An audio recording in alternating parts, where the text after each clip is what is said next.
All right, you guys. So we got a little bit of an update when it comes to our good friend here, Unity. PC Gamer actually just released a new article talking about what's going on with Unity and what they're planning to do moving forward. I think this article is kind of interesting. We're going to talk about it. So let's go. Let's check this out. So, like I said, it's been a year, which is insane, since the whole Unity drama unfolded. A year after the outrageous developers blowing up its reputation and says goodbye to its CEO, Unity's Unity decision runtime fees are a bad idea and it's getting rid of them. Why, you may ask? It's because it killed the game engine, ultimately, I think. The circle is complete. When you purchase through links on our site, that's not part of the article. Anyways, a year after announcing a new runtime fee pricing scheme that outraged large swaths of game developers in the community and ultimately led to the resignation of CEO John Riccitiello. That man should never be in any kind of corporate ladder, if that makes any amount of sense, because not only did he sink Unity, he also sunk EA Games. This man was the same man that was like, listen, if you guys are going to play Battlefield, we're going to charge you per bullet. Don't get me wrong, he's a businessman, but he should never be allowed around anything in the gaming sphere anymore. Period. End of story. But yet he continuously ends up finding himself failing into positions of power in these big companies, such as EA, which he drove into the ground. And then he took over Unity, which he drove into the ground. And now he's taking a leave of absence to really, I guess, soul search. Hopefully he doesn't, I wouldn't be surprised if he ends up taking over GameStop. Unity has decided that it was actually a bad idea in hindsight. They're saying that because it tanked their stock prices and made them look terrible. They made a lot of really, really bad decisions with this. And also, it's canceling the whole thing. You don't say. After deep conversations with our community, customers, and partners, we've made the decision to cancel the runtime fee for our game customers, effective immediately, CEO Matt Bromberg wrote in today's announcement. Non-gaming industry customers are not impacted by this modification. Well, they're not impacted because it's not, they were legitimately targeting the gaming community, the gaming sphere, and all that stuff. And I genuinely feel that it was unfair. It really was. I've been able to connect with many of you over the last 3 months, and we've heard time and time again that you want a strong Unity. And understand that price increases are necessary as part of what we enable us to invest in moving gaming forward. But those increases needn't come in a novel and controversial new form. No. Just do what everybody else does. Just increase your price by 3%, 3 to 5%, just to match, the cost of inflation, which would make sense instead of charging per installation. We want to deliver value at a fair price in the right way so that you will continue to feel comfortable building your businesses over the long term with Unity as your partner.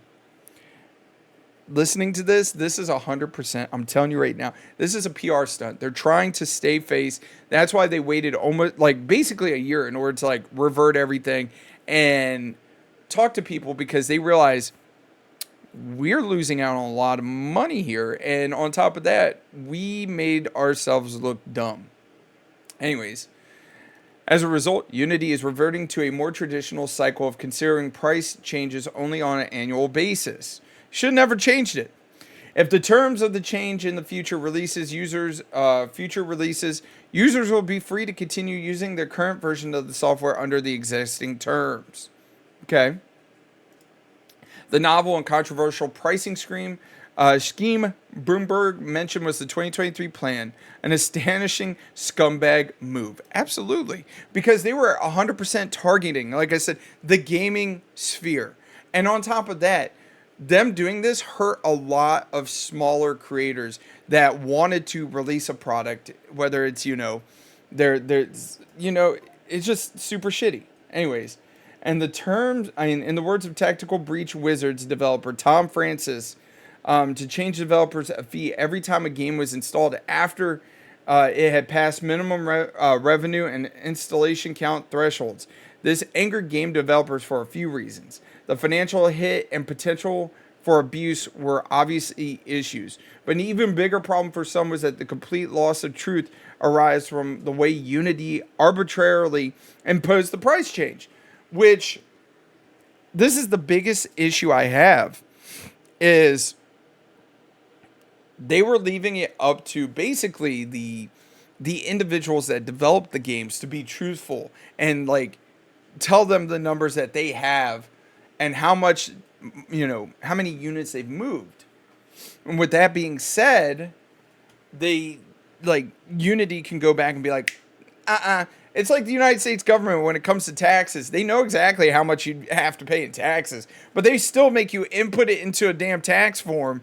And then, like, if you come up and you're wrong about it, then they're like, hey, you owe us money, you're going to jail, And I think that would be something that Unity would end up doing, is they're going to be like, you're skewing the numbers, you're not paying us enough, because it's kind of scummy. It's really scummy, actually. Even if they reverse this 100%, the damage is done. You cannot trust a partner who will alter the deal after it's done, which is 100% true. It's not a good look to turn around, charge people the fees for their annual fees that they're used to, and then like be like, hey, actually we changed our mind. We're going to charge you per installation. Once you hit the minimum revenue, like, is dumb. Gloomwood developer Dylan Rogers tweeted, totally accurate battle simulator studio Landfall said the change without any form of opt-in or consent from developers represented a huge breach of trust. This is another reason why you genuinely, in my opinion, as a consumer, when it comes to game developers, when it comes to engines, stuff like that, I genuinely feel like I can't trust any of these people because we need to vote with our pockets. That's what it comes down to. And with Unity being as grimy as they are, I would not trust them. Unity quickly apologized and made changes to the runtime fee that addressed the biggest complaint, and Riccatello fell on his sword a couple of weeks later.